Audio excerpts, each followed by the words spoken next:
ये जो इस चार्ट के ऊपर से लाइन जा रही है, ऊपर नीचे, क्या काम है इनका इस चार्ट में?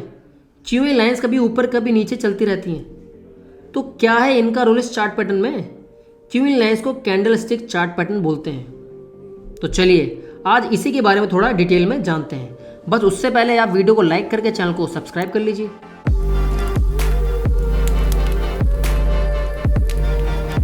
कैंडल स्टिक चार्ट पैटर्न का यूज ट्रेडिंग के पैटर्न को समझने के लिए किया जाता है।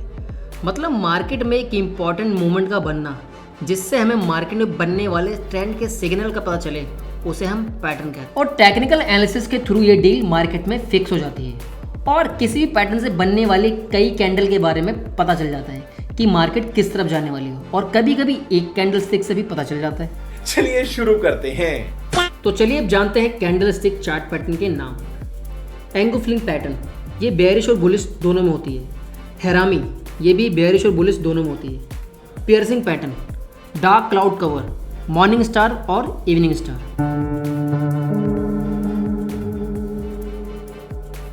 तो अब जो लोग शेयर मार्केट में कैंडल स्टिक पैटर्न को नहीं जानते, वो लोग सोच रहे होंगे कि इन नामों का क्या ही मतलब है।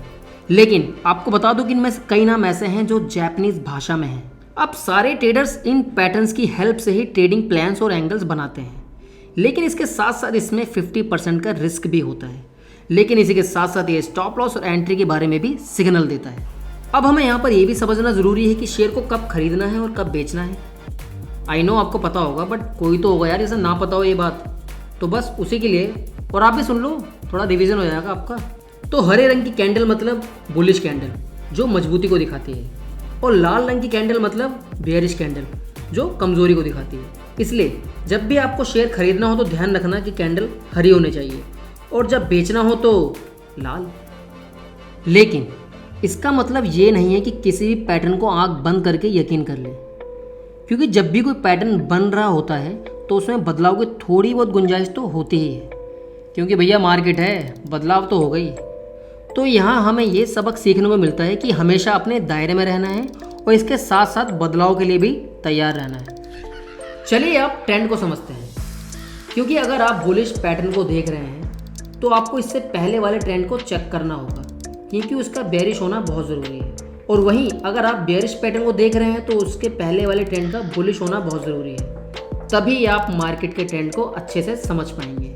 तो चलिए अब कैंडल्स के बारे में बात करते हैं। तो जैसा कि आपको नाम से ही पता लग रहा है कि कैंडल स्टिक चार्ट पैटर्न यानी कैंडल से बनने वाला पैटर्न, इस पैटर्न का निर्माण एक दिन के ट्रेडिंग एक्शन के बेसिस पर बनता है, जिसे हम सिंगल स्टिक चार्ट पैटर्न कहते हैं। और अगर आपने इस पैटर्न को अच्छे से पहचान लिया और एक अच्छी डील कर ली तो इससे आपको बहुत अच्छा मुनाफा होने वाला है। और इस तरह की डील को करने के लिए आपको सबसे ज़रूरी है कि कैंडल की हाइट कितनी है, क्योंकि कैंडल की हाइट से ही पता चलता है कि मार्केट में उस दिन कितनी बाइंग और सेलिंग हुई है। क्योंकि अगर कैंडल लंबी है तो समझ लीजिए उस दिन ट्रेडिंग ज़्यादा हुई है।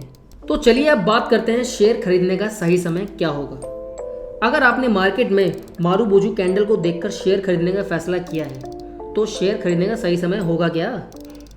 ये आप पर डिपेंड करता है कि मार्केट में कितना रिस्क ले सकते हैं, क्योंकि मार्केट में दो टाइप के ट्रेडर होते हैं, एक रिस्क लेने वाला, दूसरा रिस्क से बचने वाला। क्योंकि देखिए, रिस्क लेने वाला ट्रेडर शेयर को उसी दिन खरीदेगा जिस दिन उसे मार्केट में मारूबोजू कैंडल दिखेगी, लेकिन उसे पता होना चाहिए कि मारूबोजू कैंडल बनी या नहीं।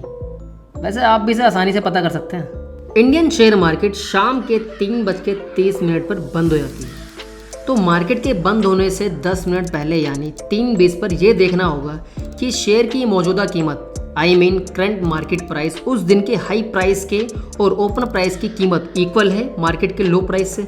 और अगर ये शर्तें पूरी हो जाती हैं तो आपको साफ साफ पता चल जाएगा कि उस दिन मार्केट में मारूबोजू कैंडल बनी है, और ऐसे में आप शेयर को खरीद सकते हैं। बस आपकी बाइंग क्लोजिंग प्राइस के आसपास होनी चाहिए।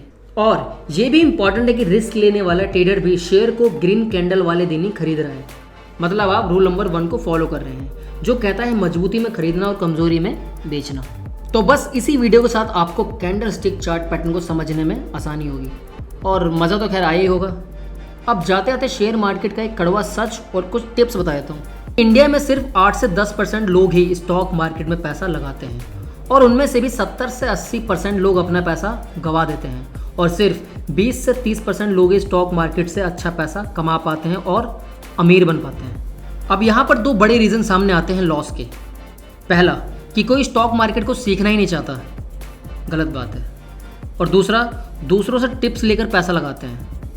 सट्टा नहीं है भाई,